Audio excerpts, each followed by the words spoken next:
भैया एक ऑनलाइन चप्पल मंगाए रहे तो कल आई ऑनलाइन वाला चप्पल दे तो भाई वो चप्पल देहेस अब हम ओका पैसा दे दे भाई पूरे गांव के मनाई देखत रहे नंबरे भाई सब जने हल्ला मचाई देन फलाने के बिटिया गाय रहे एक लड़ी के सामान दे गिफ्ट भाई ये बात हमारे मम्मी के काने में पहुंच गई। अब आज जवन चप्पल वो मंगाए रहे ना वही चप्पल वो निकाल के जवन जवन चप्पल मारी न भाई है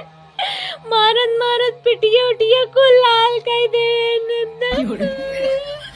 और चप्पल वो तोड़ डाली मारत मारत कान पकड़ ले बात कि ऑनलाइन सामान कबो न मंगाए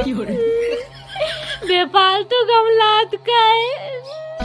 गजब गायक कहते भाई ऑनलाइन वाला ना